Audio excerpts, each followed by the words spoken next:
Now, before I get into it, do be warned that there will be spoilers for the latest episode of The Mandalorian, which is the third episode of Season 2. So if you have not seen it yet, and you don't want anything ruined, and trust me, you really don't with this one, it's a good time to click away. Okay, and with that said, and before getting to all the good stuff here, and there is plenty of good stuff to get to, this is certainly one of the best, if not the very best episode so far. I do have to point out that this was yet another short one, clocking in at under 30 minutes if you take out the recap and intro at the beginning, as well as the credits at the end. And so if I do have one minor gripe here, I feel like it could have and maybe should have been a bit longer. And there were some places where they easily could have, and again maybe should have, made that happen. For example, after Din Djarin gets rescued by the other Mandalorians on the boat, and then there's a brief dialogue exchange where we finally learn about the helmets and not taking them off, which I'll talk much more about in a bit. Anyway, after that, he then just sort of flies away from them, thinking them to be perhaps fake Mandalorians. Which then leaves us to wonder if maybe, just maybe, that's all we're going to get from the other Mandalorians this episode, especially since immediately after there's a brief interlude scene where we see the ship being blown up and we watch as Din Djarin watches the other Mandalorians fly away. But then in the very next scene, more Quarren show up and surround and threaten to kill him. And of course the other Mandalorians come right back to save him a mere 30 seconds or so after we saw them fly away. And I think there was an opportunity for some drama here. Is he going to just let these other Mandalorians that he's been searching for get away? Is he questioning what they said to him, the whole helmet thing? Does he believe that maybe he is a part of an extreme offshoot and that they were maybe real Mandalorians after all? And this all could have easily been done with a sort of cute exchange between him and the child, one that also shows their bond further forming and how they're on the same page. An exchange where the child is giving him a look like, hey, aren't those what you were looking for? Or at least that's how the Mandalorian will interpret it. And he then responds by expressing his doubts about them, but that maybe he's the one in the wrong here.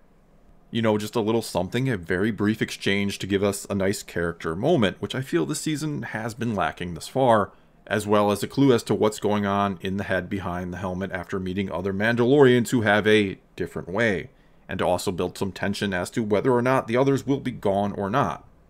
I mean, this episode was directed by Bryce Dallas Howard, who directed the Sanctuary episode last season, where we had a few really nice moments involving the helmet, including that emotional moment where he's tempted to just stay and let the villager woman take it off. So it's a little disappointing to see nothing sort of like that in this episode, an episode that kind of brings the helmet thing full circle. Anyway, not so much a complaint as it just felt like a missed opportunity perhaps, and when you consider how great the rest of the episode was, and that we get to see a live action Bo-Katan played by Katie Sackhoff, who of course voiced her in Clone Wars and Rebels, and looks just like the character, and that in the end she sent Din Djarin to find Ahsoka Tano, which all but confirms that yes, we will be seeing Rosario Dawson play her this season. Well, that already makes for a heck of an episode, I'd say. But the cool thing is, it wasn't just those things that really made this episode, because not only did we get some solid story progression here, we obviously finally found some more Mandalorians and learned that Bo-Katan, no surprise, wants the Darksaber back from Moff Gideon, and that they're trying to retake their home planet of Mandalore. But it was again awesome to see Mandalorians in action and just mowing down stormtroopers.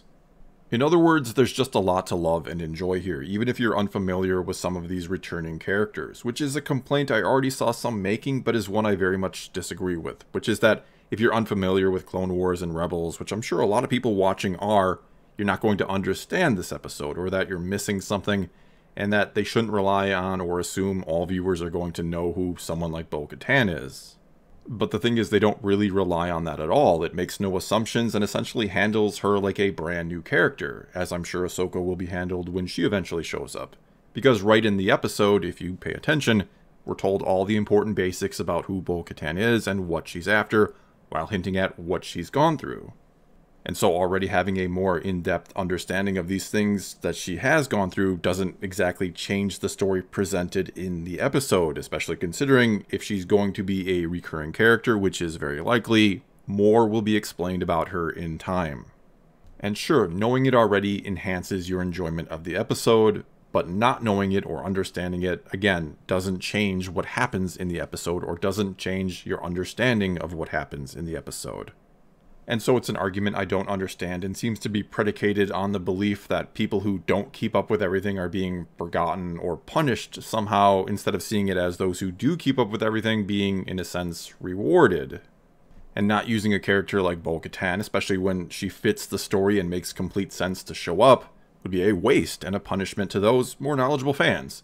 Not to mention, you can always go back and watch Clone Wars and or Rebels if you want to, or one of the numerous lore videos out there about her or whatever else you're curious about.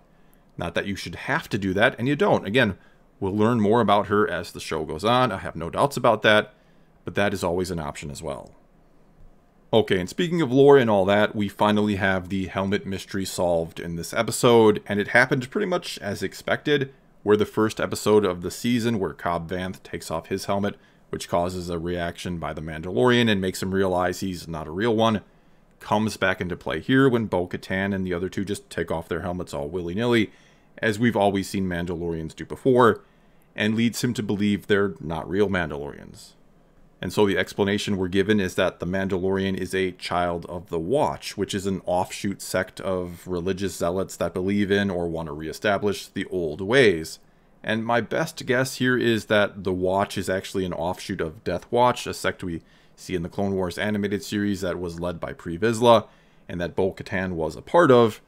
And in that flashback from last season, we see a young Din Djarin even get rescued by what appears to be Death Watch. Anyway, after Pre Vizsla is killed by Darth Maul during the Clone Wars, we sort of see a split of that group, where part of them joins with Maul, and then the other half goes with Bo-Katan.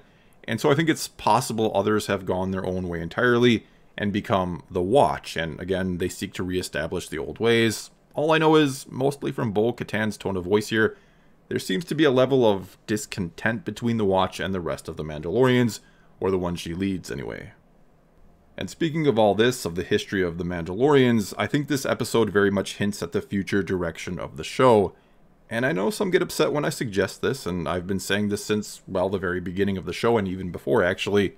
But at some point, Din Djarin is going to become a part of restoring the Mandalorians, their homeworld, and all of that. And I don't think Baby Yoda will be around for all of it. I'm sticking to my prediction that his story will be resolved at the end of the season. Not that we'll never see him again in the show, but that he will not be a quote-unquote main character going forward anymore. And yes, I know there are a lot of reasons for them to want to keep him around, not the least of which is his popularity and the fact that he sells a whole lot of merchandise. But I think there is only so much that can be done with him unless he starts to grow or age and starts to talk and all that, which I don't think they'll do. I stand by my other prediction that the first time he'll talk is to say goodbye to the Mandalorian, and my new prediction is that we won't see Ahsoka for a few episodes yet, maybe not until the last or second to last episode. I get the feeling someone like Boba Fett might end up delaying him from meeting up with her. And I obviously think finding Ahsoka, leads to the final resolution for Baby Yoda and where he belongs, and that she may even take him to Luke Skywalker. Who knows? Who knows what they'll do with all of this. But imagine if the season finale is the Mandalorian and Ahsoka going on an adventure together to find Luke, and that it ends up being the first meeting ever between Luke and Ahsoka. Sure, that'd overshadow the Mandalorian and his story a little bit, but I'd certainly forgive them if we got something like that. Furthermore, I think all these rumors about Ahsoka and Boba Fett getting their own shows will turn out to be true. I can't believe you bring in all these big characters for small parts to play in this show without having grander plans for them. And I don't think either will play major factors or roles in this series going forward or after the season, but instead, after Baby Yoda is gone, we will deal a lot more with, again, Bo-Katan and the Mandalorians and restoring their homeworld. And speaking of other Mandalorians, no, Sasha Banks did not turn out to be playing Sabine Wren, which is maybe slightly disappointing, but I'll certainly get over it. And there's always a chance we'll see a different actress playing Sabine Wren at some point in the future. Anyway, here, I feel like I haven't talked all that much about the actual episode in this review, but I think that's because most will agree it was a pretty fantastic episode all around. Yeah, I have those minor gripes. It was short, and I think there was a chance for some Mando character building that got missed. But just seeing the story with the Mandalorians that started in the Clone Wars and continued in Rebels start to come full circle, to see a character like Bo-Katan in live action, and to see Mandalorians doing what they do best, which is kick ass, it was all awesome. And again, we got some major progression of the story here as well, and I think a glimpse at where this is all heading. And though you could argue they maybe should have opened the season with an episode like this before sort of slowing down with the story, I'll give them the benefit of the doubt or credit for using that first episode and Mando meeting Cobb Vanth, who took off his helmet, for really setting the stage for this episode. Even though I think more could have and should have been done with it. Well, that's all I've got for you this time. Now it's your turn to tell me what you thought of this episode of The Mandalorian. Is this the way? Is this the best episode yet, or close to it? Or were you not all that impressed? Whatever the case may be, leave a comment below and let's talk some Star Wars. And until next time, thanks for watching.